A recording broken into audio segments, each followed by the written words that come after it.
When you look at a world map, where does your attention go? In recent days, everyone's eyes have been on the tensions in the Middle East, Iran's moves, and the familiar epicenters of global crises. However, on the global chessboard, the truly deadly moves come from those blind spots where cameras don't look and attention is scattered. While the entire world was fixated on the Middle East, Ukrainian military intelligence delivered a historic surprise to Russia in the truest sense of the word. Thousands of kilometers away, in the warm waters of the Mediterranean and the scorching deserts of North Africa. Today, I will dissect for you how the war has transformed into a global shadow war, not just in the trenches of Donbas or the cold waters of the Black Sea, but in the depths of Africa, the international waters of the Mediterranean, and the world's most critical straits. We will discuss how a country tracked down one of its enemy's most secretive and dangerous intelligence generals thousands of kilometers beyond its own borders. We will examine in detail how Russia's dark naval fleet is being targeted one by one in the Mediterranean, and how this situation will shake global energy markets. If you're ready, we're diving into the Mediterranean map being rewritten in the shadow of missiles and covert operations. We begin our analysis not with an ordinary frontline report, but with an assassination, or rather, a strategic decapitation operation of such magnitude that it will go down in the history of modern intelligence. The target is no ordinary commander.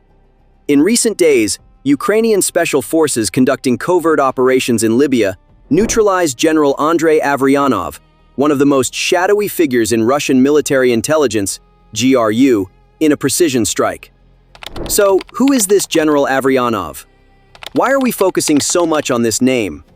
Let's take a closer look at the map. Averyanov was the commander of the infamous, highly secretive GRU Unit 29155, which carried out Russia's sabotage, poisoning, and destabilization operations across Europe.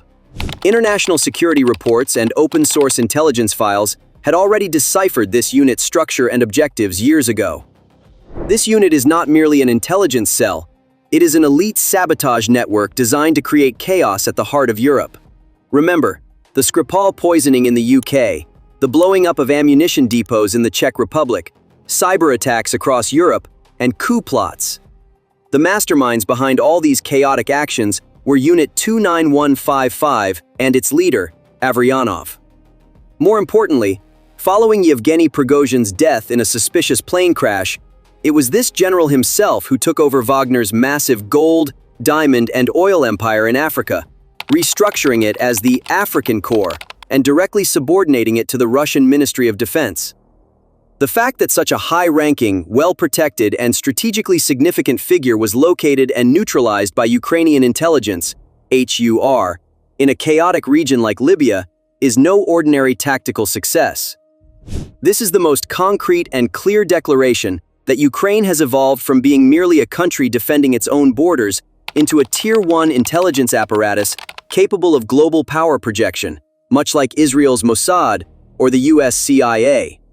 The message to Moscow is crystal clear. No matter where in the world you hide, we can reach you.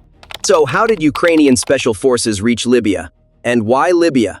How did this fragile state in the Middle East and North Africa suddenly become one of the hottest fronts in a war in Eastern Europe? An in-depth investigation by the French RFI, Radio France Internationale channel, revealed to the world the existence of a covert war in western Libya that is growing and expanding in scale. To understand the geopolitical equation, we must examine Libya's internal dynamics. The country is effectively split in two. In the east, there are the forces of Khalifa Haftar, backed by intense military and logistical support from Russia, and the Wagner Group, African Corps. In the west lies the Tripoli government, recognized by the United Nations. Ukrainian intelligence has exploited this political fault line with incredible skill to its own advantage. Recent reports indicate that Libya, the Tripoli administration, has tacitly or directly permitted Ukraine to use its territory to attack Russia's covert fleet and military assets. This strategic partnership benefits both sides. The Tripoli government is deeply concerned about the Russian military presence in the east of the country and Haftar's growing strength. Ukraine, meanwhile, seeks to sever the massive logistics network through which Russia transports resources plundered from Africa to the Black Sea and the Baltic. The enemy of my enemy is my friend philosophy has begun to work flawlessly in the Libyan deserts. Indeed, analyses by Euromaidan Press, based on RFI's revelations, also confirm that Ukrainian forces are using Libya as a massive launch pad to mount Mediterranean attacks against the Russian shadow fleet. If you have trapped your enemy's navy in its own ports, the next phase of the war is to strike its merchant fleet. Ukraine's extension of its Black Sea success into the Mediterranean has completely altered the nature of the war. Of course, to assume that such a massive and transcontinental operational network is managed solely from Kyiv would contradict the reality of modern intelligence.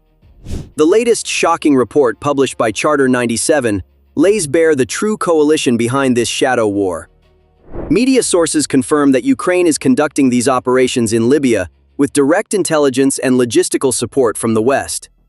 In other words, while Ukrainian special forces are the ones pulling the trigger on the ground and taking the operational risks, real-time coordinates from satellites, electronic signal tracking, and logistical corridors are provided by Western allies.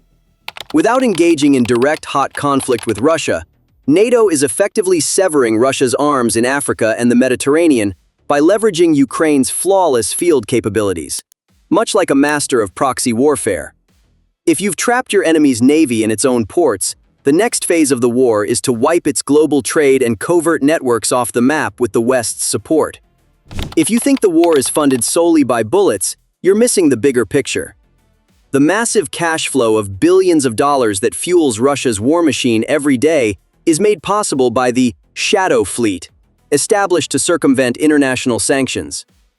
These old, uninsured, flag-hopping tankers, which flout maritime regulations, transport Russian oil and gas to Asian markets. Ukraine has taken action to sever this financial lifeline.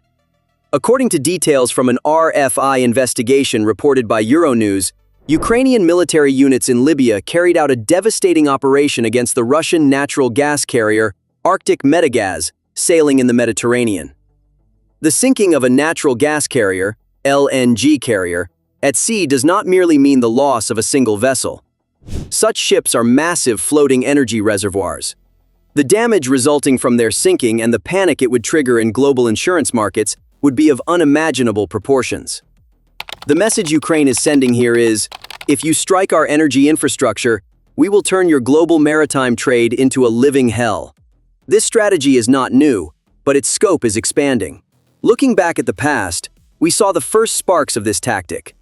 Looking back at the archives, we recall that Ukraine carried out its first successful drone attack on a tanker belonging to the Russian shadow fleet in the Mediterranean months ago. That first attack heralded a new era. The Russians failed to grasp it.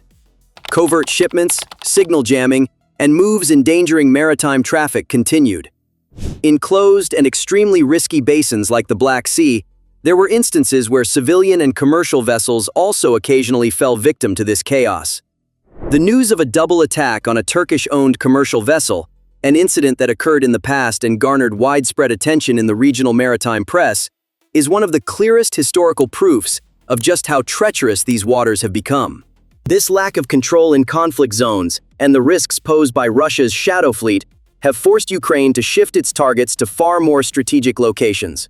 A location that lies at the very heart of global trade. An oil tanker belonging to the Russian shadow fleet was struck by a drone just a few miles from the Istanbul Strait, one of the world's most critical and narrow choke points connecting the Black Sea to the Mediterranean. Please fully grasp the geopolitical weight of this statement. The striking of a tanker just outside the Bosphorus Strait, the Bosphorus choke point, a narrow strait where the Montreux Convention on the regime of the straits applies, massive metropolises are located, and global grain and energy shipments pass through, is tantamount to igniting a fire in that vital choke point. By shifting its operational reach from the depths of the Black Sea directly to the key choke points of global trade, Ukraine is cornering Russia on every front. Another attack report that followed shortly afterward lays bare the scale of the blockade. In another incident toward the end of March, another organized attack using unmanned aerial vehicles was carried out against a tanker carrying Russian oil in the Black Sea. This hunting season at sea proves that Ukraine, which has already confined Russia's Black Sea fleet to its ports, has now moved to the stage of paralyzing Russia's commercial maritime capacity. It is militarily impossible for a country that has lost its navy to protect its merchant fleet. So, what is Moscow doing in the face of all this strategic destruction, the assassinations of generals, and the sinking of tankers? The Kremlin, which in the war's early years planned to bring Ukraine to its knees in a matter of days, is now experiencing the helplessness of trying to protect its own navy, its shadow fleet, and its military infrastructure in Africa. Russian Foreign Ministry spokesperson Maria Zakharova's latest statement to the TASS news agency serves as an official document of the panic in Moscow. In her statement addressed to the entire world, Zakharova effectively called on the international community for help, noting that Ukraine's audacious actions pose a threat to turn the Mediterranean into a new hotbed of conflict on a global scale. Can you imagine?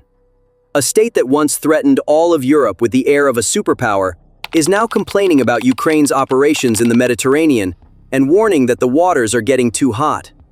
Zakharova's words are, in fact, an admission of Russia's operational exhaustion in the face of asymmetric warfare. Let's summarize. A GRU general killed in the Libyan deserts. Shadow fleet tankers turned into fireballs in the international waters of the Mediterranean and just beyond the straits. Operational units departing from Tripoli and desperate diplomatic cries rising in Moscow. All of this screams a single truth at us. Modern warfare can no longer be defined by the borderlines on maps. War is wherever the enemy exists, breathes, makes money, and conducts operations. Ukraine's move into the Mediterranean to strike a blow against Russia's African operations and energy trade is not merely a tactical maneuver. It is a strategic masterstroke that shifts the center of gravity of the war to the place where the enemy least expects it and feels most at ease. Do you think Ukraine's operational capacity to reach the Mediterranean is sufficient to completely dismantle Russia's presence in Africa? How much longer can a chaotic region like Libya be used as a launching pad in this shadow war? Please share your valuable geopolitical insights in the comments. I will read every single one carefully. Don't miss our in-depth analyses. Subscribe to our channel, turn on notifications, and like this video to support us so you can keep reading the world through our lens. I'm Charlie. The waters of the Mediterranean are heating up. The order of moves on the chessboard has now shifted. Stay safe, and always try to see the bigger picture. See you in the next analysis.